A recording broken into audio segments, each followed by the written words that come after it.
Hi guys, how's it going? Welcome to my Virgin Kitchen. Tonight I'm going to be showing you how to make a ricotta and spinach cannelloni. Very good. In fact, here it is with a bit of a side salad. Very easy to put together. It's vegetarian as well, so for all those vegetarians asking me to do a video, here we go. It's video number 99, nearly at 100. Can't believe it. Excited. So yeah, tastes good, and here's how you make it. Right here then guys, easy peasy. So all you need first of all is we are going to make a Napoli sauce with some tomatoes, a quarter of a carrot, a quarter of celery, chop both those up by the way, some parsley and some olive oil. Okay, that's one bit. And then you need for the actual filling itself, spinach, ricotta, which is like a creamy cheese, an egg and some cannelloni tubes. Now you can buy these in a pack in the supermarket, or you could just get lasagna sheets and roll them up, and a little bit of parmesan, okay? So that'll make the filling. Then we're going to make a bechamel sauce, which is a bit of mixed spice, piece of garlic, butter, plain flour and milk. And I'm also going to serve it up with a side salad and a funky dip. So that is pretty much it. So the first thing we're going to do is just basically, if you haven't done it already, grab yourself a carrot and some celery, cut it into a quarter and then cut it up into little chops, and do the same with some parsley. Easy peasy. Okay guys, first thing I want you to do is get a pan on some heat, saucepan, and just dump in 150 grams of butter, like that. Easy peasy. Let that melt up. And get ready 100 grams of plain flour, okay?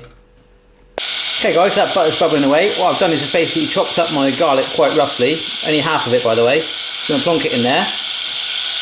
And then also get my plain flour, about 100 grams or so. Chuck that in there.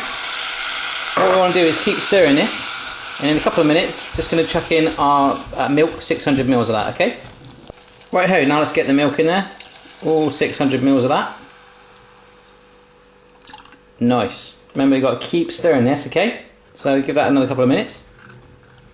Okay, the sauce is starting to thicken slowly. I'm just going to chuck in some mixed spice, pinch of that. Okay guys, it's really coming together now. It's nice and thick. Just want to see, can you see that? Sort of puffing, almost like an old man going. Anyway, that's cool. I'm just going to chuck in a tablespoon of parmesan now. Lush. Yep, so in goes the parmesan. So stir that in. You can probably just about see it there. Colour on colour is the same there. Oops. Still puffing away, look at that. Wow. Righty-ho, that one is done and moved out of the way. I'm just going to let it cool down a little bit, and that has turned into a really funky, cheesy bechamel sauce. As easy as that. Now we're going to grab yourself another pan, okay? Chop some olive oil in that and put it onto heat, because we are going to make the Napoli sauce. Oh yeah. That's it guys, so the Napoli sauce. In goes some olive oil there on the heat. That pan is very hot by the way. You can see that oil starting to bubble already. I've cut up my celery, chopped up the garlic, opened my canned tomatoes, and grated my carrot. Look at that mess. Wow. So let's just make sure that oil's nice and hot and shove our garlic in there. Easy peasy. Right here, that's nice and hot. In goes the garlic. Got just a couple of minutes on its own. Right here then guys, so my garlic was done after about 2 minutes. I've just chucked in my parsley, my celery and my carrots. They're all in there. What we want to do is just brown them off a little bit, and then we're going to chuck in our can of tomatoes. Bam. Right here, they're nice and fried. In goes the tomato can. Now that's a whole tin of chopped tomatoes, okay? So chuck that in there. In a minute we're going to add some water to this, okay? Right here, you can see that's just starting to bubble, so I filled half my can of tomatoes up with water, okay? Just going to pour that straight in as well. What we want to do now is bring that to the boil and simmer it for 20 minutes. You can optionally season it with salt and pepper now as well if you like. Okay, so while that's bubbling away, badoom, simmering it for 20 minutes, remember. We are now going to grab our spinach and plonk it in the microwave, because that is the easiest way to steam it. And that is in there. It's going to take 2 minutes, so let's shove it in there. And I've also got myself a mixing bowl ready, and this baking tray is where the cannelloni is going to go. So it's all happening guys. Get one of these out and get a mixing bowl ready. We're moving on. Yes. Right here guys, just got my spinach out and that is steaming in there, look at that. So that is all cooked through. So I'm going to plonk that in my bowl in a minute, just when it cools down, so that I can touch it and not lose all my fingerprint identity, you know. Then we're going to chuck in our ricotta.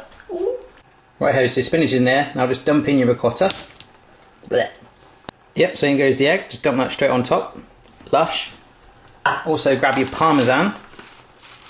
So fairly generous help on that. That's about 2 tablespoons there. Cool. Now what we want to do is give that a blooming good mix together, and then we're going to stuff it in our tubes. So you can get your hands in if it's cool enough. If you want to be messy, or get a spoon and mix it all together. However you prefer, just bond it all together. Wow. Okay guys, so after a couple of minutes of stirring, that is what it comes out like. So the heat of the spinach just kind of melted the ricotta a little bit. The eggs merged in there with it as well, and the parmesan, so it's kind of cool. What you need to do now is grab one of your cannelloni tubes, or as many as you like, and fill it with the mixture basically. So I recommend using a teaspoon for that, but use whatever you want. I also buttered my tray. So what I want you to do, fill your tube with the gunk, and as you do it, just plonk it in there. Obviously fill as many as you can until you run out, or until you run out of space there. How easy is that? First one's done guys, just want to show you. I've stuffed it both ends, and the easiest way to do it was to actually just use my hands, get it in there and physically push it in with my finger. Remember, you can always do it the other way, like I said at the beginning of the video. Grab yourself a lasagna sheet, cut it in half, put it in the middle, and then roll it up. I'm not very good at doing stuff like that. I'm not very good at wrapping Christmas presents, so that's why I'm not doing that. But, you know, that's apparently what true cannelloni is. But go for this, see how you get on. So I'm just going to keep filling that up, baby. Oh, and that's bubbling away nice too. Right here then guys, so 10 minutes later, they're all in there, and I've got messy hands. Lush. That was good fun actually. So all we need to do now is get our sauces on there. Join with me as we do it. Thank you.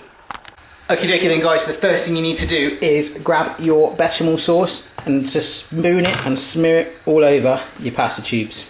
Go for it. Amazing, right, that's on there, all smeared on. Now this sauce, which has just finished bubbling, is going to be poured all over it. And then we can shove it in the oven. So I've just started to preheat my oven to gas mark 5. It's going to go in there about half an hour. Boom, there we go then guys, so in this goes in the oven, cha-ching. So gas mark 5, half an hour, maybe just slightly over. Turn it halfway round. Save a little bit of parmesan to sprinkle on the top right at the end after it's so heat and hot, and it will just melt and it'll be gorgeous. And put together your salad. That's pretty much it. Woo! Okay then guys, it's been 40 minutes. Turn it round halfway through, washed up, done the salad. Let's get it out. Boom, there we go then guys. Just sprinkled a little bit of parmesan on the top as well. It's piping hot, just had to have a nibble of it, and I nearly burnt my tongue. Not good. So plate it up, let it cool down a little bit, and then eat it. Okay then guys, it's on the plate, on my fork as well. That is what it looks like. Ooh.